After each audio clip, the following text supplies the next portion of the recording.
எல்லாருக்கும் எல்லாரும் எப்படி இருக்கீங்க? Welcome back to our channel. நம்ம எல்லார் வீட்லயும் ஒரு காமன் விஷயம் இருக்கும். நம்ம பாட்டி, நம்ம தாத்தாவ விட அதிக காலம் வாழ்ந்திருப்பாங்க. என்னடா இப்படி பேசுறேன்னு நெனைக்காதீங்க. கொள்ளு பாட்டி, கொள்ளு தாத்தான்னு கூட எடுத்துக்கோங்க. ஆமாவா இருந்தா, இது வெறும் நம்ம ஸ்டோரி மட்டும் இல்ல. இது உலகத்தோட ஸ்டோரி. ஆனா, தாத்தா ஏன் போயிட்டாருன்னு சொன்னா, பாவம் ஸ்ட்ரெஸ்ஸா இருக்கும். அப்படின்னு சில பேரு. இன்னும் சில பேர், எங்க மனுஷன் சும்மா இருந்தாரு.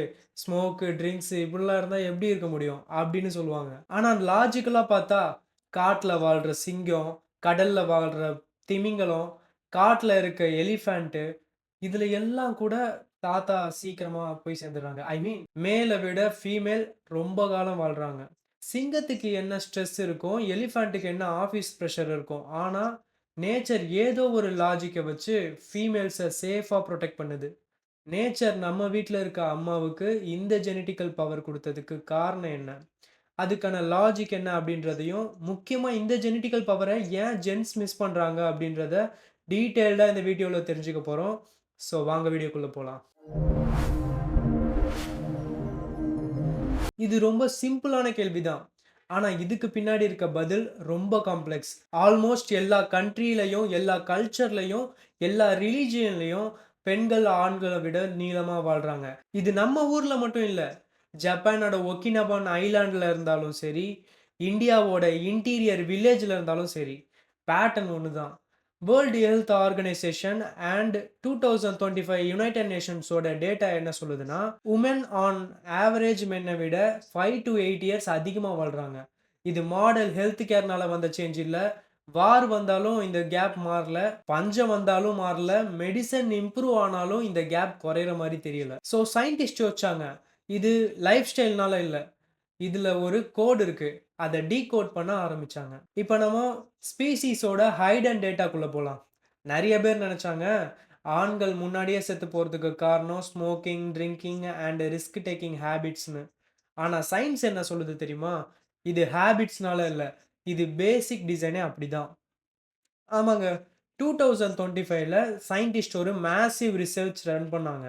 இது வெறும் மனுஷங்கள பத்தி மட்டும் இல்ல. 1176 ஸ்பீசிஸ ஒரு பெரிய ஸ்கேன் பண்ணாங்க. இந்த ஸ்டடியோட ரிசல்ட் உங்க திங்கிங்கே மாத்திடும். அதாவது மேமல்ஸ் பாலூட்டிகள் கேட்டகரியில 100க்கு 60 ஸ்பீசிஸ்ல ஃபீமேல் மேல விட 18.6% அதிகமா வாழ்றாங்க. ஸோ வைல்ட் அனிமல் தான் பார்த்தா ஜூல இருக்க அனிமல். மேலுக்கும் ஃபீமேலுக்கும் same food, same safety, predator இல்ல.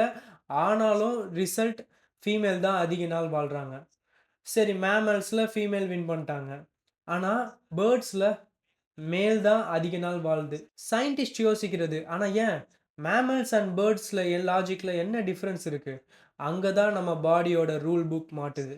சயின்டிஸ்ட் நம்ம பாடியோட மெயின் சாஃப்ட்வேர்க்குள்ள போறாங்க. அதான் நம்ம செல்ஸ்குள்ள இருக்க குரோமோசோம்ஸ். 2025ல ஒரு விஷயத்த ரொம்ப கிளியரா சொல்றாங்க. "The size of your chromosome determines the strength of your life." அது என்ன குரோமோசோம்ஸோட சைஸு? ஆண்கள் பாடியில XY குரோமோசோம், பெண்கள் பாடியில XS குரோமோசோம்ஸ். இதுல என்ன சைஸஸ் இருக்கு?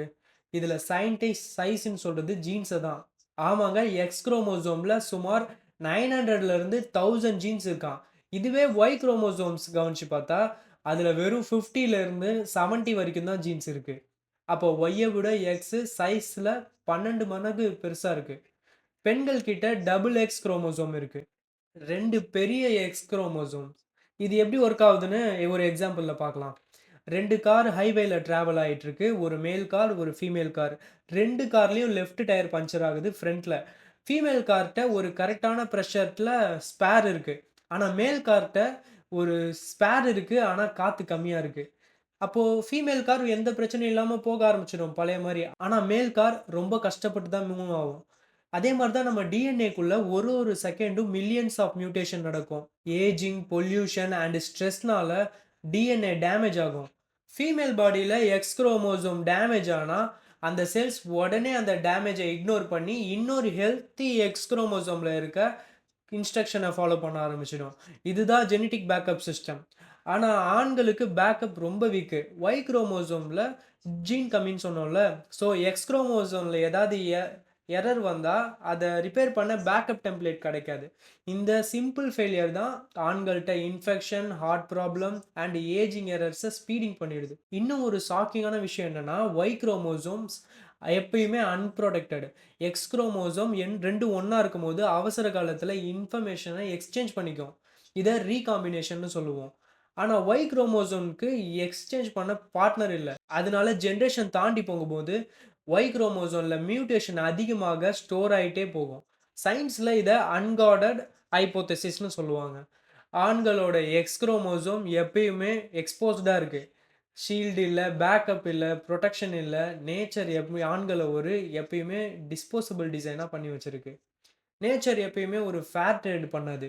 அது உங்ககிட்ட ஒரு பவர் குடுத்தா, பதிலுக்கு உங்ககிட்ட இருந்து பெரிய விலைய வாங்கும். ஆண்களுக்கு எவல்யூஷன் கொடுத்த power, physical strength and size. ஆனா, இந்த ஸ்ட்ரெங்த்துக்கு ஆண்கள் பே பண்ற பிரைஸு அவங்களோட லைஃப் ஸ்பேன். நேச்சருக்கு நீங்க ஹேப்பியா 100 வருஷம் வாழ்றீங்களான்னு கவல இல்ல. அதுக்கு ஒரு விஷயம் தான் முக்கியம். ரீப்ரொடக்ஷன் ஸ்பீசிஸ அடுத்த ஜெனரேஷனுக்கு கொண்டு போணும். இதுக்காக நேச்சர் ஆண்கள எப்படி டிசைன் பண்ணியிருக்கு தெரியுமா? Muscle versus maintenance theory. Mammals கேட்டகரியில ஆண்கள் எப்பயுமே ஃபீமேல விட பெருசா இருப்பாங்க. மசில் பவர் அதிகமா இருக்கும். இதுக்கு காரணம் மேட்டிங் ரைட்ஸ். காட்டுல ஒரு சிங்கமோ, இல்ல மானோ இன்னொரு ஆண் கூட சண்டை போட்டு ஜெயிச்சா தான் ரீப்ரொடியூஸ் பண்ண முடியும். இந்த ஸ்ட்ரென்த்த பில்ட் பண்ண பாடிக்கு அதிக எனர்ஜி தேவ. ஆண்கள் பாடியில டெஸ்டோஸ்டெரோன்ஸ் அ மசில வளர்க்கும்.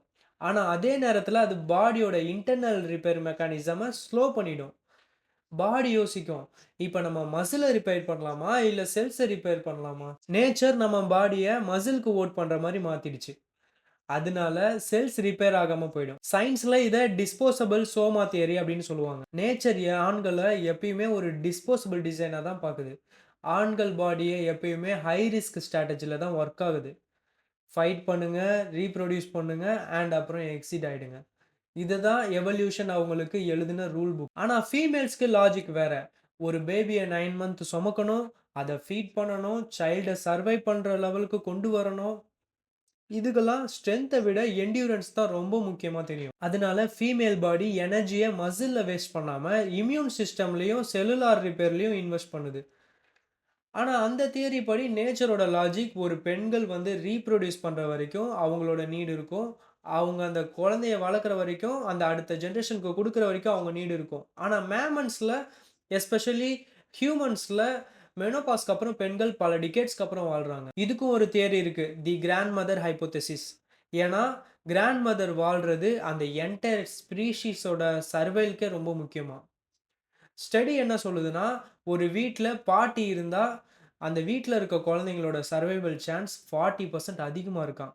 ஆண்கள் எப்பயுமே புரொவைடர்ஸ் அண்ட் காம்படிட்டர்ஸா தான் டிசைன் ஆயிருக்காங்க. ஆனா பெண்கள் நட்டரர்ஸ் அண்ட் புரொடெக்டர்ஸா இருக்காங்க. இமேஜின் பண்ணி பாருங்க 10 வருஷத்துக்கு முன்னாடி ஒரு ட்ரைபல் வில்லேஜ்ல ஒரு அம்மா குழந்தைய பெத்தா, அந்த நேரத்துல அதுக்கு முன்னாடி உள்ள குழந்தைங்கள யார் பார்த்துப்பா? கிராண்ட் மதர் தான். கிராண்ட் மதர் அம்மாவுக்கு ஃபீட் பண்றதுலருந்து, குழந்தைங்களுக்கு புரொடெக்ஷன் குடுக்குற வரைக்கும் எல்லாமே கைடன்ஸ் குடுப்பாங்க.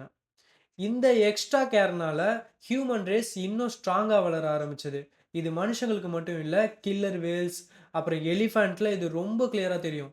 எலிஃபேண்ட் கூட்டத்த லீட் பண்றது எப்பயுமே ஒரு ஓல்டு ஃபீமேலா தான் இருக்கும். ஒரு பெரிய பஞ்சம் வந்துட்ட அப்புறம் 40 வருஷத்துக்கு முன்னாடி எங்க தண்ணி இருந்ததுன்னு அந்த பாட்டி எலிஃபேண்ட்க்கு தான் ஞாபகம் இருக்கும். ஆண்கள் எப்பயுமே ஸ்ட்ரெங்த்ல ஃபோக்கஸ் பண்ணுவாங்க. ஆனா ஃபீமேல் நாலேட்ஜ் அண்ட் ஸ்டெபிலிட்டில ஃபோக்கஸ் பண்ணுவாங்க. ஒரு ஸ்பீஷீஸோட சர்வைவலுக்கு ஸ்ட்ரென்த்த விட நாலேட்ஜ் ரொம்ப முக்கியம். குரோமோசோம்ஸ் பார்த்துட்டோம். அப்புறம் கிராண்ட்மா தியரி பார்த்துட்டோம். இப்ப ஹார்மோன்ஸ் எப்படி டிசைன் ஆயிருக்குன்னு பார்ப்போம். உங்க எல்லாருக்கும் தெரியும் ஈஸ்ட்ரோஜன் பெண்கள் கிட்ட அதிகமா இருக்க ஒரு ஹார்மோன். இம்யூன் செல்ஸோட ஆக்டிவிட்டிய சூப்பர் சார்ஜ் பண்ணிடும். வைரஸ் வந்தா உடனே டிடெக்ட் பண்ணி அத டெஸ்ட்ராய் பண்ண டி செல், பி செல் புரொடக்ஷன ஈஸ்ட்ரோஜன் பூஸ்ட் பண்ணும். ஆனா ஆண்கள் கிட்ட இருக்க டெஸ்டோஸ்டிரான்ஸ் இது ஒரு டபுள் எட்ஜ்டு ஸ்வார்ட். டெஸ்டோஸ்டிரான்ஸ் உங்க மசில்ல ஸ்ட்ரென்த் குடுக்கும். ஆனா உங்க இம்யூன் ரெஸ்பான்ஸ சப்ரஸ் தான் பண்ணும். அது குறைக்கும். 2024-25ல நடந்த ஸ்டடீஸ்ல கூட பார்த்தோம். இன்ஃபெக்ஷன்னால ஹாஸ்பிட்டல்ல அட்மிட் ஆகுற ஆண்களோட கவுண்ட் பெண்கள விட அதிகமா இருக்கு. Simple logic. High testosterones means lower immunity. ஏன் நேச்சர் பெண்களுக்கு இவ்ளோ ஸ்ட்ராங்கான இம்யூன் சிஸ்டம் குடுக்கணும்? அதுக்கு காரணம் பிரெக்னன்சி. பிரெக்னன்சி டைம்ல அம்மாவோட பாடி வேற லெவல்ல ஒர்க் ஆகணும். ஒரு பக்கம் குழந்தைக்கு இம்யூன் புரொடெக்ஷன் குடுக்கணும். இன்னொரு பக்கம் திரும்ப திரும்ப வர இன்ஃபெக்ஷன்ல இருந்து தன்ன காப்பாத்திக்கணும். இந்த ப்ராசஸ்க்காக தான் நேச்சர் பெண்களோட பாடியில இம்யூன் விஜிலன்ஸ் ரொம்ப அதிகமா வச்சிருக்கு. அதனால தான் அவங்களுக்கு காமன் கோல்டோ, இல்ல ஃபீவரோ வந்தா சீக்கிரமா ரெக்கவர் ஆகிடும். ஆனா ஜென்ட்ஸுக்கு கோல்டோ, ஃபீவரோ வந்தா அவ்வளோதான் படுத்த படுக்கையா தான் இருப்பாங்க. அப்ப சொன்ன மாரி நேச்சர் கிட்ட இருந்து ஒரு பவர் கிடைக்குதுன்னா, நம்ம ஒரு விலை குடுத்து தான் ஆகணும். அதுக்காக பெண்கள் குடுக்குற வேலை, auto immune diseases. Female immune system இவ்ளோ அக்ரெசிவா இருக்கதுனால, சில நேரம் அது கன்ஃப்யூஸ் ஆகி, நம்ம சொந்த பாடிய அத அட்டாக் பண்ண ஆரம்பிச்சுரும். ஆனா அது எல்லாருக்கும் நடக்கிறதில்ல. ஸோ இதுதான் "ஒய் வுமன் லிவ் லாங்கர் தென் மென்" அப்படின்றதுக்கான பதில். இந்த ஒரு கொஸ்டின ஒரு டிபேட்குள்ளேயோ, ஒரு விஷயமாவோ பேசினாலோ, இது டக்குனு டைவர்சிஃபை ஆயிடுது. ஒண்ணு ஆண்களோட கெட்ட பழக்கத்துக்கு போயிடுது. இந்த ஸ்மோக்கிங், ட்ரிங்கிங் மத்த ஹேபிட்க்கு போயிடுது. அப்புறம் ஆண்களோட ரிஸ்க் டேக்கிங் பிஹேவியர் இருக்குல்ல, அதெல்லாம் மீம் கன்டென்ட் ஆயிடுது. இந்த சப்ஜெக்ட்டே வுமனுக்கானது. வுமன பத்தி தெரிஞ்சுக்கிற ஒரு விஷயம். ஸோ இந்த கேள்விக்கு நேச்சர் சொல்ற பதிலே, ஒரு ஸ்பீசிஸ் வந்து சர்வைவல் ஆகணும்னா, அதுக்கு வுமனோட பார்ட் தான் அதிகமா இருக்கணும்னு சொல்லுது. இது ஃபெமினிசம் ஸ்டோரி இல்ல. இது ஆண்கள திட்டுற ஸ்டோரியும் இல்ல. இது டிசைன் அண்டர்ஸ்டாண்டிங். ஆண்கள் பிசிக்கல் லெவல்ல ஸ்ட்ராங்கா இருந்தாலும், உள்ள எல்லாம் வீக்கா இருக்கும். அதுக்காக மெடிக்கல் செக்கப்ல இருந்து எல்லாம் பிரிவென்டிவா தான் இருக்கணும். வுமன்க்கு இதுல என்ன கிளாரிட்டி வேணும்னா, உங்களுக்கு லாங் லைஃப் கிடைச்சிருக்கிறது லக் மட்டும் இல்ல. அது ஒரு நேச்சர் குடுத்த ரெஸ்பான்சிபிலிட்டி. ஆணா இருந்தாலும் சரி, பெண்ணா இருந்தாலும் சரி, எண்ட் ஆஃப் த டே நமக்கு நேச்சருக்கு ஒரு கருவி தான். தனி நபரா யூனுஸோ இல்ல நீங்களோ உயிரோட இருக்கணும் அப்படின்றது அதோட நோக்கம் கிடையாது. நேச்சரோட நோக்கம் உங்களால உங்களோட இனமும், அடுத்த வர உயிரும் சர்வைவ் ஆகணும். அதுக்கு தகுந்த மாரி தான் நம்மள டியூன் பண்ணிக்கிட்டே இருக்கோம். So thank you so much for வாட்சிங் திஸ் வீடியோ. அடுத்த வீடியோல பார்க்கலாம். Take care. பாய்.